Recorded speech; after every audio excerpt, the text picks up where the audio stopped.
जय हिंद दोस्तों, मैं Manoj Kumar, selected in UP police. तो मैंने आज टेक्स्ट बुक पे मॉक टेस्ट दिया है। स्कोर बता देता हूँ आपको। हिंदी में मेरे 32 क्वेश्चन सही हैं, जो कि कम है, और जीएस में 31 क्वेश्चन सही हैं। जीएस तो ठीक ठाक है। और मैथ की बात कर लेता हूँ, मैथ में 34 क्वेश्चन सही हैं, और रीजनिंग में मेरे 36 क्वेश्चन सही हैं। ओवरऑल बात कर लेता हूँ, 332.5 मेरा स्कोर बना है, और रैंक मेरी जो है वो 63 रैंक है। लगभग 3850 बच्चों ने इसमें मॉक टेस्ट दिया है, 3.8 के, ठीक है, 3850 के करीब इसमें बच्चे हैं जो कि मॉक टेस्ट दिया है।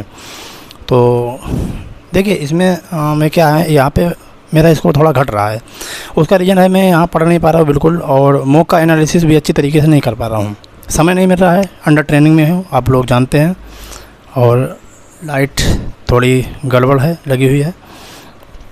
उसके बाद मैं बता दूँ किस तरीके से, देखिए जिसका भी स्कोर मतलब सिलेबस अच्छे तरीके से हो चुका है, वो मॉक टेस्ट देते रहिए, और मॉक टेस्ट का अच्छी तरीके से एनालिसिस करते रहिए। उसके बाद यही है कि देखिए मॉक टेस्ट में जो गलतियाँ निकले हैं उन्हें मैं बार बार बताता हूँ। शॉर्ट नोट्स एक लीजिएगा, उसमें नोट डाउन करते रहिए, जो कि अब मैं नहीं कर पा रहा हूँ। तो शॉर्ट नोट्स बहुत ही ज़रूरी है मॉक टेस्ट के लिए। जब अपनी गलतियाँ आप वो शॉर्ट नोट्स में लिखेंगे, और जिससे कि वो गलतियाँ दोबारा रिपीट ना हो पाएँ। जिसका सिलेबस अभी आधा है तो अच्छे से सिलेबस पूरा करते रहिए, और संग संग उस चीज़ का रिवीजन भी करते रहिए। जिसका सिलेबस आधा हो चुका है वो कम से कम हफ्ते में 2 बार मॉक टेस्ट अवश्य देंगे, और जिसका पूरा पहले ही से है तो वो 4-5 बार भी दे सकते हैं हफ्ते में मॉक टेस्ट, जिसका पूरा सिलेबस है। और मतलब मॉक टेस्ट तो देना ही देना है। आप कोई अरिहंत का प्रैक्टिस सेट ले आइए, जो PYQ नहीं है, उन्होंने बनाया हुआ है, अच्छा प्रैक्टिस सेट है, तो वहाँ से आप पढ़ सकते हैं अरिहंत का मॉक टेस्ट लाके। और वो ऑफलाइन है, तो उसमें क्या है कि आपको ऑफलाइन का भी तजुर्बा मिल जाएगा। और उसके बाद एक सीट आती है भरने वाली। अगर ऑफलाइन पेपर होता है तो उस सीट में आप गोले भरते रहिए, तो उससे आपकी प्रैक्टिस अच्छी हो जाएगी।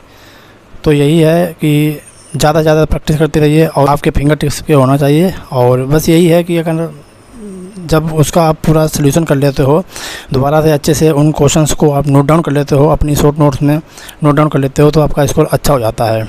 बाद बाकी मैथ, रीजनिंग, हिंदी और जीके। देखो जीके की भले आप शॉर्ट नोट्स ना बनाइएगा, लेकिन मैथ, हिंदी और जो रीजनिंग वगैरह है, इनमें जो अच्छे सवाल होते हैं, जो सवाल समझ में नहीं आते हैं, वो आप सवाल अपने नोट डाउन कर सकते हैं। उसके बाद जीके बात करें तो उसमें पॉलिटी और मूल विधि का जो पोर्शन है उसको आप नोट डाउन कर सकते हैं। लिमिटेड है तो उसमें आप समझ सकते हो। बाद बाकी जीके तो कहीं से भी आ सकती है, तो उसका कोई मतलब औचित्य नहीं, भरोसा नहीं है। करंट तो हो सकता है आप स्किप कर दीजिए, आपके पास समय है तो आप पढ़ भी सकते हैं करंट, लेकिन पूरी तरीके से स्किप कीजिए तो सही रहेगा। करंट तो ऐसे कभी आया क्वेश्चन ना आया, वो तो नसीब के ऊपर होता है। तो चलिए, कैसा रहा मेरा मॉक टेस्ट, आप भी बताइएगा आपके क्या स्कोर रहता है, कमेंट बॉक्स में डालिएगा। और वीडियो मेरी ज़्यादा नहीं बन पा रही हूँ, आपको किस चीज़ पे वीडियो चाहिए ज़रूर टाइम निकाल के बनाऊँगा, कमेंट कर दीजिएगा। तब तक के लिए जय हिंद।